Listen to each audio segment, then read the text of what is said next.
ನಿಜ. ಇಂದು ಮಧ್ಯಾಹ್ನ ಡೆಲ್ಲಿಗೆ ತೆರಳುತ್ತಾರೆ ಸಿದ್ದರಾಮಯ್ಯ. ಮಧ್ಯಾಹ್ನ 4:30ಕ್ಕೆ ಡೆಲ್ಲಿಗೆ ಹಾರ್ತಾರೆ. ರಿಸೈನ್ ಕೊಟ್ಟ ತಕ್ಷಣದಲ್ಲೇ ದೆಹಲಿಗೆ ಹೋಗುವಂತಹ ಪ್ಲಾನ್ ನಡೆದಿದೆ. ಹೈಕಮಾಂಡ್ ಸೂಚನೆಯಂತೆ ರಿಸೈನ್ ಮಾಡಿ ಡೆಲ್ಲಿಗೆ ಹೋಗ್ತಾರೆ. ರಾಜೀನಾಮೆ ನೀಡಿ ಡೆಲ್ಲಿಗೆ ಬನ್ನಿ ಅಂತ ಹೇಳಿ ರಾಹುಲ್ ಗಾಂಧಿ ಕೂಡ ತಿಳಿಸಿದ್ದಾರೆ. ಎಸ್, ಪ್ರಮೋದ್ ಶಾಸ್ತ್ರಿ ನಮ್ಮ ಜೊತೆಗೆ ಈಗ ಸಂಪರ್ಕದಲ್ಲಿದ್ದಾರೆ. ಪ್ರಮೋದ್, ನೋಡಿ 3 ಗಂಟೆ ಅಷ್ಟೊತ್ತಿಗೆ ಅವರು ರಾಜೀನಾಮೆ ಕೊಡುವಂಥದ್ದು ನಿಶ್ಚಿತ. ಅದಾದಮೇಲೆ ದೆಹಲಿಗೆ ಹಾರುವಂಥದ್ದು ಕೂಡ ಫಿಕ್ಸ್ ಆಗಿದೆ. ದೆಹಲಿಗೆ ಹಾರಿದ ಮೇಲೆ ಅಲ್ಲಿಂದ ಚಾಪ್ಟರ್ 2 ಶುರುವಾಗುತ್ತೆ. ನೀವು ಹೇಳಿದ್ದನ್ನೆಲ್ಲವನ್ನೂ ಕೂಡ ನಾನು ಕೇಳಿದ್ದೀನಿ. ಈಗ ನನ್ನ ಮಾತನ್ನೂ ಕೂಡ ಕೇಳಬೇಕು ಅಂತ ಸಿದ್ದರಾಮಯ್ಯನವರು ತಮಗೆ ಏನೇನು ಸಂಗತಿಗಳು ಬೇಕು ಅದನ್ನು ಹೈಕಮಾಂಡ್ ಮುಂದಿಟ್ಟರೂ ಕೂಡ ಅಚ್ಚರಿ ಇಲ್ಲ, ಏನಂತೀರಿ?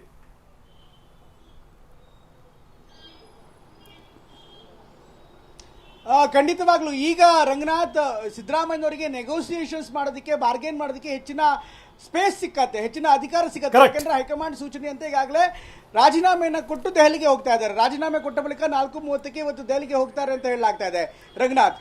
ಅದಾದ ಬಳಿಕ ಈಗಾಗಲೇ ಹೈಕಮಾಂಡ್ ನಾಯಕರು ಕೂಡ ಒಂದು ಸೂಚನೆ ಕೊಟ್ಟಿದ್ರು. ನೀವು ದೆಹಲಿಯಲ್ಲಿ ಏನು ಮಾತುಕತೆ ಆಗಿದೆ ಆ ಮಾತುಕತೆಗೆ ಪೂರಕವಾಗಿ ರಾಜೀನಾಮೆ ಕೊಟ್ಟ ಬಳಿಕ ಮತ್ತೆ ಹೈಕಮಾಂಡ್ ಬಳಿ ಬನ್ನಿ ಅನ್ನುವಂಥ ಒಂದು ಸೂಚನೆ ಕೊಟ್ಟಿದ್ರು. ಹೀಗಾಗಿ ಈಗ ಮತ್ತೆ ಹೋಗ್ತಾ ಇದ್ದಾರೆ. ಈಗ ಇರುವಂಥದ್ದು ಒಂದು ಸಿದ್ದರಾಮಯ್ಯನವರ ಮುಂದಿನ ಸ್ಥಾನಮಾನದ ಬಗ್ಗೆ, ಒಂದು ರಾಜ್ಯಸಭಾ ಸ್ಥಾನದ ಬಗ್ಗೆ ಚರ್ಚೆ ಆಗ್ತಾ ಇದೆ. ಬಹುಶಃ ಆ ವಿಚಾರವೂ ಕೂಡ ಚರ್ಚೆ ಆಗುತ್ತೆ. ಅಟ್ ದ ಸೇಮ್ ಟೈಮ್ ಸಂಪುಟದಲ್ಲಿ ಸಿದ್ದರಾಮಯ್ಯನವರ ಬೆಂಬಲಿಗೆ ಸಂಬಂಧಪಟ್ಟಂತೆ ಏನೆಲ್ಲ ಯಾವೆಲ್ಲ ಸ್ಥಾನಮಾನ ಕೊಡಬೇಕು ಅದರ ಬಗ್ಗೆ ಕೂಡ ಚರ್ಚೆ ಆಗುತ್ತೆ. ಜೊತೆಗೆ ಕೆಪಿಸಿಸಿ ಅಧ್ಯಕ್ಷ ಸ್ಥಾನ ಈ ವಿಚಾರವೂ ಕೂಡ ಚರ್ಚೆ ಆಗುತ್ತೆ. ಹೀಗಾಗಿ ಸಾಕಷ್ಟು ಸಮಗ್ರವಾದಂತಹ ವಿವರದೊಂದಿಗೆ, ಸಾಕಷ್ಟು ಮಾಹಿತಿಯೊಂದಿಗೆ ಅವರು ಕೂಡ ಹೋಗ್ತಾ ಇದ್ದಾರೆ. ಜೊತೆಗೆ ಮುಖ್ಯಮಂತ್ರಿಗಳು ಮಾಡಿದ ಬಳಿಕ ಈಗಾಗಲೇ ಉಪಮುಖ್ಯಮಂತ್ರಿಗಳನ್ನ ಮಾಡಬೇಕು ಅನ್ನುವಂಥದ್ದು ಕೂಡ ಹೈಕಮಾಂಡ್ ನಾಯಕರ ಮನದಲ್ಲಿರುವಂಥದ್ದು.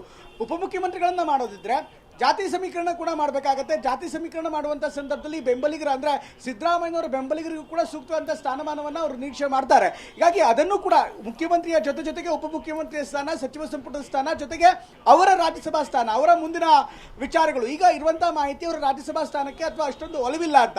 ಬಟ್ ಹೈಕಮಾಂಡ್ ಅವರನ್ನ ದೆಹಲಿಗೆ ಕರೆಸ್ಕೊಳ್ಳೋದಕ್ಕೆ ಸಾಕಷ್ಟು ನಿರೀಕ್ಷೆಗಳನ್ನು ಮಾಡ್ತಾ ಇದೆ, ಸಾಕಷ್ಟು ಪ್ರಯತ್ನವನ್ನು ಮಾಡ್ತಾ ಇದೆ. ಅಲ್ಲಿ OBC ಅಂದರೆ ರಾಷ್ಟ್ರೀಯ ಮಟ್ಟದಲ್ಲೂ ಕೂಡ ಅವರಿಗೆ ಸೂಕ್ತವಾದಂಥ ರೀತಿಯಲ್ಲಿ ಗೌರವ ಕೊಟ್ಟು ಸ್ಥಾನಮಾನವನ್ನು ಕೊಟ್ಟು OBC ಸಮುದಾಯಕ್ಕೆ ಒಂದು ಸಂದೇಶವನ್ನು ರವಾನೆ ಮಾಡಬೇಕಾಗುತ್ತೆ.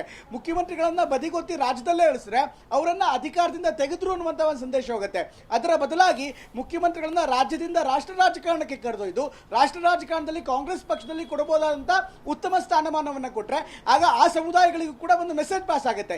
ಈ ಕಾರಣಕ್ಕೋಸ್ಕರ ಹೈಕಮಾಂಡ್ ಕೂಡ ಸಿದ್ದರಾಮಯ್ಯನವರು ರಾಜ್ಯಸಭೆಗೆ ಬರಬೇಕು ಅನ್ನುವಂಥದ್ದು ದೊಡ್ಡ ನಿರೀಕ್ಷೆಯನ್ನು ಇಟ್ಕೊಂಡಿದೆ. ಹೀಗಾಗಿ ಅದರ ವಿಚಾರವೂ ಕೂಡ ಚರ್ಚೆ ಆಗುತ್ತೆ ರಂಗನಾಥ್. ಅದರ ಜೊತೆಗೆ ಸಚಿವ ಸಂಪುಟದ ವಿಚಾರವೂ ಕೂಡ ಖಂಡಿತವಾಗ್ಲೂ ಚರ್ಚೆ ಆಗುತ್ತೆ ರಂಗನಾಥ್. ಎಸ್, ಧನ್ಯವಾದ ತಮ್ಮೆಲ್ಲ ಮಾಹಿತಿಗೆ. ಇನ್ನಷ್ಟು ಮತ್ತಷ್ಟು ಸಂಗತಿಗಳನ್ನು ಕೊಡ್ತೀವಿ ಅಂತೂ 2 ಸಂಗತಿಗಳು ತುಂಬ ಸ್ಪಷ್ಟ. ಏನು ಅಂದರೆ 2:45-3 ಗಂಟೆ ಸುಮಾರಿಗೆ ಹೋಗಿ ಮುಖ್ಯಮಂತ್ರಿಗಳು ರಾಜೀನಾಮೆ ಸಲ್ಲಿಸ್ತಾರೆ. ಅದು ನಂಬರ್ 1. ನಂಬರ್ 2, ಸಂಜೆ ಅವರು ದೆಹಲಿಗೆ ಹೋಗ್ತಾರೆ. ಯಾಕಂದರೆ ನಾನು ಹೌದು ನೀವು ಹೇಳ್ದಂಗೆ ಕೇಳ್ತೀನಿ, ಬಟ್ ಕಂಡೀಷನ್ಸ್ ಅಪ್ಲೈ ಅಂತಾರಲ್ಲ ಹಾಗೆ, ನೀವು ಹೇಳಿದ್ದೀನಿ ಎಲ್ಲವನ್ನೂ ಕೇಳ್ತೀನಿ, ನನ್ನ ಮಾತನ್ನು ಕೂಡ ಕೇಳಬೇಕು ಅಂತ ಸಹಜವಾಗಿಯೇ ಮುಖ್ಯಮಂತ್ರಿಗಳಿಗೆ ಜಾಸ್ತಿ ಬಲ ಬಂದಿದೆ. ಇವತ್ತು ಇನ್ನು ಮೇಲಿಂದ ಮುಖ್ಯಮಂತ್ರಿಗಳು ಹೇಳ್ದಂಗೆ ಕೆಲಸಗಳು ಆಗ್ತವೆ. ಈ ಮಾಜಿ ಆಗ್ಬೋದು ಅವ್ರ ಪ್ರಶ್ನೆ ಬೇರೆ, ಆದರೆ ಸಿದ್ದರಾಮಯ್ಯನವ್ರು ಹೇಳಿದ ಪ್ರಕಾರ ಆಗ್ತವೆ. ಸಿದ್ದರಾಮಯ್ಯನವರು ಹೇಳಿದಂಥವ್ರನ್ನ ಖಂಡಿತವಾಗ್ಲೂ ಮಂತ್ರಿಗಳನ್ನಾಗಿ ಮಾಡ್ತಾರೆ, ಅದರಲ್ಲಿ ಯಾವುದೇ ಡೌಟ್ ಇಲ್ಲ. ಇವರು ಕೂಡ ಸಿದ್ದರಾಮಯ್ಯನವರು ಕೂಡ ಹಿಂದಿನಿಂದಲೂ ಕೂಡ ಏನು ಅಂತಂದರೆ ಈ ಸ್ನೇಹ ಪ್ರೀತಿ ಅದಕ್ಕೆ ಭಾಳ ಬದ್ಧರವರು.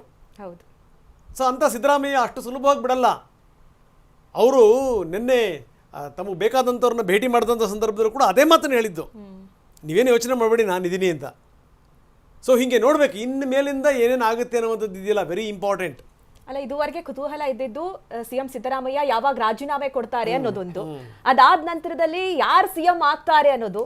ಈಗ ಬರ್ತಾ ಇರುವಂತಹ ಕುತೂಹಲ ಏನು ಅಂತಂದ್ರೆ ಸಿದ್ದರಾಮಯ್ಯ ಅವರ ಡಿಮಾಂಡ್ ಏನೇನಿರುತ್ತೆ ಅನ್ನೋದು. ಯಾಕೆಂದ್ರೆ ರಾಹುಲ್ ಗಾಂಧಿ ಅವರು ಒಂದಷ್ಟು ಆಫರ್ಸ್ ಗಳನ್ನ ಕೊಟ್ಟಿದ್ದಾರೆ ಅನ್ನೋದು ನಮಗೆ ಗೊತ್ತಿದೆ. ಆದ್ರೆ ಆ ಆಫರ್ಸ್ ಗಳನ್ನ ಅವ್ರು ಒಪ್ಕೊಳ್ತಾರಾ? ಇಲ್ಲ, ಅದಲ್ಲ ಪ್ರಶ್ನೆ ಬರುವಂಥದ್ದು. ನೋಡಿ, ಕಾಂಗ್ರೆಸ್ಸಲ್ಲಿ ಏನು ಉಳಿದಿದೆ ಆಫರ್ ಕೊಡೋಕ್ಕೆ? ಮುಖ್ಯಮಂತ್ರಿ ಸ್ಥಾನ ಬಿಟ್ಟರೆ ಅದಕ್ಕಿಂತ ದೊಡ್ಡದು ಯಾವುದಿದೆ? ಬನ್ನಿ, ಏನು ದಿಲ್ಲಿ ಬಂದು ಕೂತ್ಕೊಳ್ಳಿ ಅಂತಂದರೆ ಸಿದ್ದರಾಮಯ್ಯನವ್ರಿಗೆ ಹಿಂದಿ ಬರುತ್ತಾ ಅಥವಾ ಅವ್ರಿಗೆ ರಾಷ್ಟ್ರ ರಾಜಕಾರಣ ಗೊತ್ತಾ? ಅವ್ರು ಯಾಕೆ ಹೋಗಿ ದೆಹಲಿ ಕೂತ್ಕೋತಾರೆ? ಹೋಗಿ ಹಂಗಲ್ಲ. ರಾಜ್ಯಸಭಾ ಮೆಂಬರ್ ಆಗಿ ಒಬ್ಬ ರಾಜ್ಯದ ಮುಖ್ಯಮಂತ್ರಿ ಆಗಿರುವಂಥವನಿಗೆ ರಾಜ್ಯಸಭಾ ಮೆಂಬರ್ ಆಗಿ ಬನ್ನಿ ಅಂತಂದ್ರೆ ಅದೊಂದು ದೊಡ್ಡ ಕುಣ್ಕಂತ ಹೋಗಕ್ಕೆ ಸಾಧ್ಯನಾ? ಅವರು ಖಂಡಿತವಾಗ್ಲೂ ಇಲ್ಲ. ಬನ್ನಿ, ನಿಮಗೇನಾದರೂ ಆ ಜವಾಬ್ದಾರಿ ಕೊಡ್ತೀವಿ, ಈ ಜವಾಬ್ದಾರಿ ಕೊಡ್ತೀವಿ, ಸಿದ್ದರಾಮಯ್ಯ ಎರಡೂ ಕೈ ಎತ್ತಿ ಮುಗಿದು ಬಿಡ್ತಾರೆ, ಯಾವುದೂ ಬೇಡ ಅಂತ. ಅವ್ರು ಕೇಳುವಂಥದ್ದು ಏನು ಅಂದರೆ, ಈಗ ಇಲ್ಲಿ ತನಕ ನಾನು ನಿಭಾಯಿಸ್ಕೊಂಬಂದಿದ್ದೀನಿ, 10 ಸಮಸ್ಯೆಗಳಿದ್ದು, ನಾವು 5 ಘೋಷಣೆಗಳನ್ನು ಮಾಡಿದ್ವಿ, ಅದನ್ನು ನಿಭಾಯಿಸುವಂಥ ನಿಟ್ಟಿನಲ್ಲಿ ಎಷ್ಟು ಎಫರ್ಟ್ ಹಾಕಿದ್ದೀನಿ ನಾನು, ಎಷ್ಟು ಕಷ್ಟಪಟ್ಟಿದ್ದೀನಿ, ಎಷ್ಟು ಕಷ್ಟಪಟ್ಟಿದ್ದೀನಿ ನಾನು, ದುಡ್ಡು ಹೆಂಗೆ ಹೊಂದಿದ್ದೀನಿ, ಅದೆಲ್ಲದೂ ಕೂಡ ಕಂಟಿನ್ಯೂ ಆಗಬೇಕು. ತಮಗೆ ಬೇಕಾದಂಥವ್ರು ಮಂತ್ರಿಗಳನ್ನು ಮಾಡಿ ಅಂತ ಕೆಲವರು ಉಪಮುಖ್ಯಮಂತ್ರಿಗಳು ಮಾಡಿ ಅಂತ.